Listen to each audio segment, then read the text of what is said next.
चंद्रयान 3 फंस चुका है। सामने हैं बड़े बड़े संकट।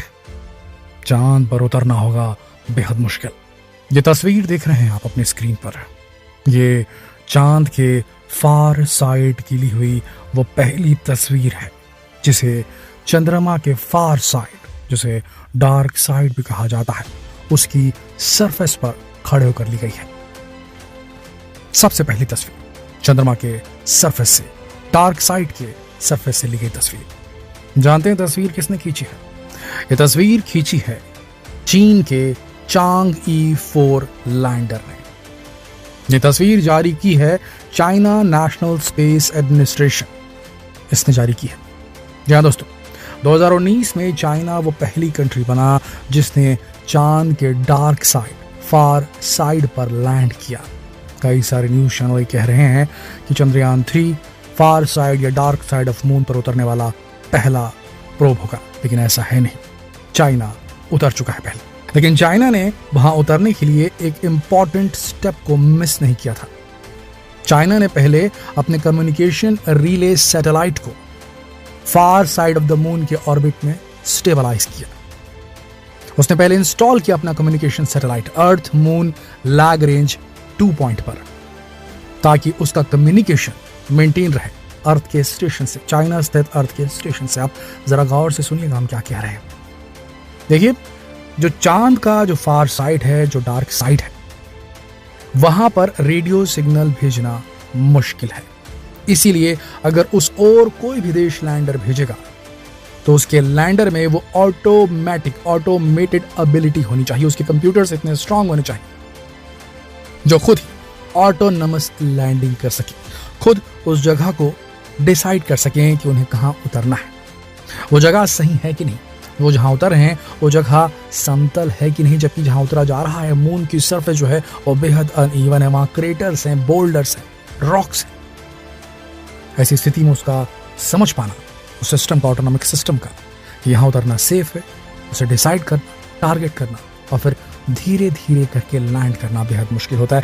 इसके लिए डायरेक्ट संपर्क जो है वहाँ नहीं हो पाता है। जब हम फार साइड की बात करते हैं, वो साइड जो हमेशा अर्थ से दिखाई नहीं देता, नियर साइड उसे कहा जाता है चांद का, जिसे हम डायरेक्ट अर्थ पर खड़े होकर देख सकते हैं, लेकिन फार साइड उसे कहा जाता है जो हमेशा मुंह छुपा के रखता है पृथ्वी से। इसीलिए इस डायरेक्ट कनेक्टिविटी, देखिए नियर साइड में आराम से रेडियो कम्युनिकेशन स्थापित किया जा सकता है, पर फार साइड में कम्युनिकेशन स्थापित करने के लिए चाइना ने जो तरीका निकाला था जिसमें वो आराम से लैंड कर गए थे, उन्होंने कम्युनिकेशन सैटेलाइट बीच में डाल दी थी। अब वो कम्युनिकेशन सैटेलाइट क्या करती थी, चांगई 4 जो उतर रहा था उसका सिग्नल पहले उस कम्युनिकेशन सैटेलाइट में जाता था, फिर उसके बाद सीधा चाइना की स्टेशन में आता था, तो कम्युनिकेशन बरकरार था। और यहाँ चंद्रयान 3 जा रहा है एक ऑटोमेटिक सिस्टम के साथ, तो पहले यही फंस गया है चंद्रयान 3। ध्यान से सुनिएगा दोस्तों, बहुत इंपॉर्टेंट इंफॉर्मेशन बता रहे हैं आपको। दावा किया जा रहा है कि चंद्रयान 3 जो है वो फेल सेफ मैकेनिज्म के साथ जा रहा है, फेलियर बेस्ड अप्रोच से इसे डिजाइन किया गया है। पिछली बार जो फेलियर्स आई उनको ध्यान में रख के अब उसको डिजाइन किया गया। लेकिन आपको बता दें कि 1960 के दशक में अमेरिका और सोवियत संघ जो था उसने कई स्पेसक्राफ्ट के बाद स्पेसक्राफ्ट क्रैश लैंड कराए थे चंद्रमा की सरफेस पर, तब जाके उन्होंने सक्सेसफुल लैंडिंग अचीव की थी। 2019 में जब हमारा विक्रम लैंडर वहां पर हार्ड लैंड किया था चंद्रयान 2 का, ठीक उसी साल 2019 में इजराइल का एक बेरे शीट मिशन भी फेल हुआ था सॉफ्ट लैंड करने में, और उसे कुछ साल बाद, अभी की बात बता रहे हैं, इसी साल की बात कर रहे हैं, 2023 अप्रैल की बात कर रहे हैं, अभी जापानियों ने भेजा था हाकुटो आर मिशन, ये भी फेल हो गया सॉफ्ट लैंडिंग करने में। ये सब फार साइड में नहीं, नियर साइड में जा रहे थे, और हम तो फार साइड में जा रहे हैं जहाँ डायरेक्ट रेडियो सिग्नल पहुंचाना मुश्किल होता। चाइना ही एक वो कंट्री है जिसने वहां पर उतरने में सफलता हासिल की, क्योंकि उसने पहले रिले कम्युनिकेशन सैटेलाइट बीच में स्थापित कर दी थी जिससे उसका संपर्क बना रहे। जितने भी अपोलो मिशन अमेरिका ने किए थे वो सब के सब नियर साइड में इसलिए उतरे ताकि वहां अनइंटरप्टेड रेडियो कम्युनिकेशन होता है अर्थ के साथ में। हम जा रहे हैं फार साइड में, ध्यान रखिएगा इस बात का। देखिए, ये 3,84,400 किलोमीटर की जर्नी, कुछ भी गलत हो सकता है इसके बीच में। सबसे बड़ी बात यह कि हमारा बजट सिर्फ 600-625 करोड़ रुपए है। नतीजा, हम डायरेक्ट फ्लाइट नहीं ले सकते यहां से मून के लिए, समझ रहे हो? हमारा रॉकेट सीधा यहां से निकल के सीधा ल्यूनर ट्रांसफर ट्रेजेक्टरी में नहीं जा सकता। हमें पहले ऑर्बिट करना पड़ेगा अपनी अर्थ को, और वहां से मोमेंटम गेन करने के बाद में फिर हम आगे बढ़ेंगे। उसके बाद फिर हम मून के ऑर्बिट में जाएंगे, फिर वहां पर मोमेंटम को डिसेलरेट करेंगे, स्पीड कम करते जाएंगे और गोल गोल घूमते घूमते फिर हम लैंड करेंगे। तो हमने क्या किया, अपना एक स्टेप बढ़ा दिया। अब ऑर्बिट दर ऑर्बिट हमें आगे बढ़ता रहना होगा।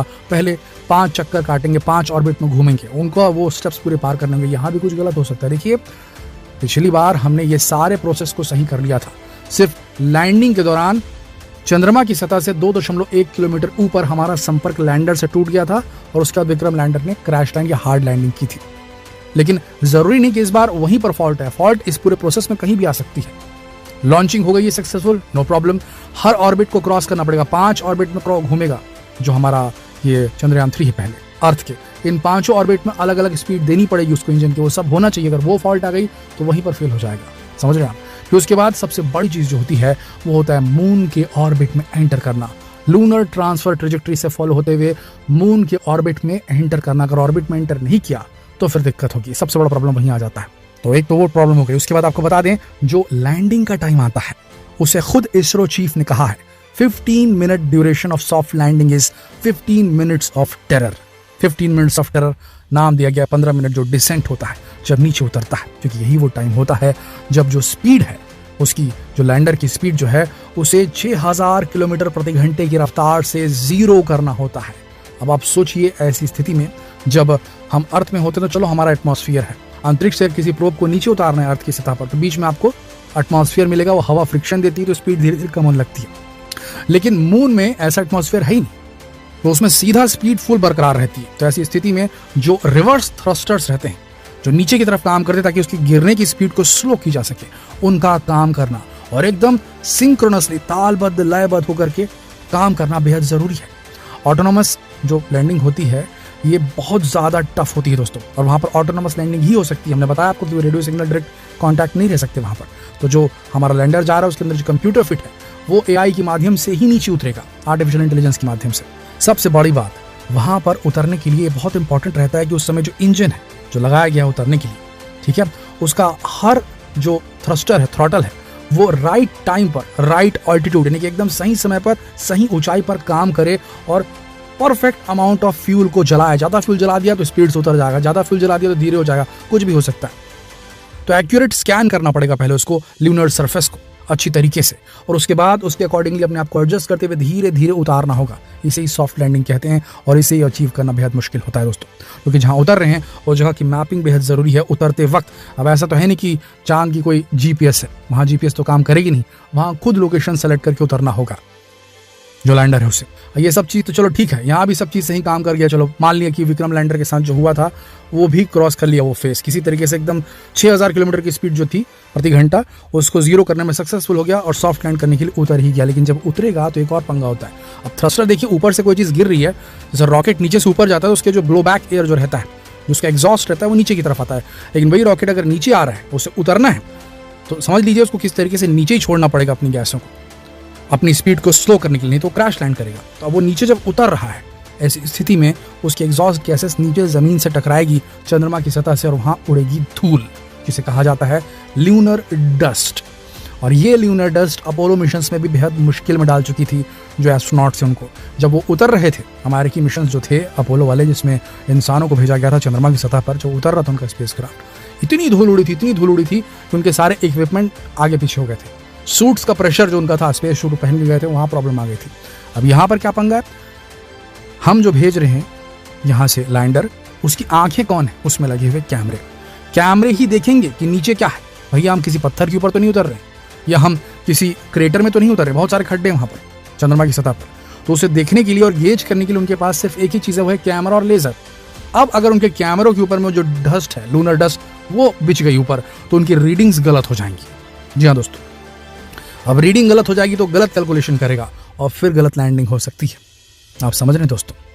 देखिए, जो फार साइड ऑफ द मून है वो असल में ऐसी चीजों से भरा हुआ है जो इस सोलर सिस्टम के जन्म के समय की है। जी हाँ दोस्तों, वहां पर बहुत प्रिमिटिव चीजें हैं। एंशियंट क्रस्ट है वहां पर मून का। जब मून बना था ठीक उसी समय के कुछ समय पहले पृथ्वी भी बनी थी। 4 बिलियन साल पहले के पत्थर वहां मौजूद हैं, एज इट इज मौजूद हैं। उनके अंदर वो सारा रिकॉर्ड जमा होगा जो हमें बता सकता है कि धरती कैसे बनी, चांद कैसे बना, हम यहाँ क्यों रहते हैं, ये सारे रहस्यों से पर्दा उठा सकता है। इसीलिए लोग वहाँ जाना चाहते हैं, इसीलिए चाइना भी गया था और इसीलिए भारत भी वहाँ उतरना चाहता है। और भारत के नाम तो एक बहुत बड़ी उपलब्धि है दोस्तों, पानी खोजने की। तो इस बार हमारी पूरी कामना है, हमारी पूरी प्रार्थना है कि 101% इसरो उतरेगा। संकट बहुत है, फंसा बुरा है चंद्रयान 3, क्योंकि इसके पास वो सैटेलाइट नहीं बीच में रिले करने वाला जो चाइना ने डाला था। आप समझ गए होंगे हम क्या बोल रहे हैं। लेकिन फिर भी होपफुल रहना बेहद जरूरी है और कॉन्फिडेंट है जिस हिसाब से इसरो के साइंटिस्ट, हमें लगता है कि 100% वहां सॉफ्ट लैंडिंग करेगा भारत। आपका क्या मानना है नीचे कमेंट सेक्शन में जरूर लिखें और जितना हो सके इस वीडियो को शेयर करें फेसबुक पर, व्हाट्सएप पर, यूट्यूब पर। जल्द मिलते हैं आपसे अगले वीडियो में, तब तक के लिए आप सबका इस वीडियो के अंत तक बने रहने के लिए दिल से धन्यवाद।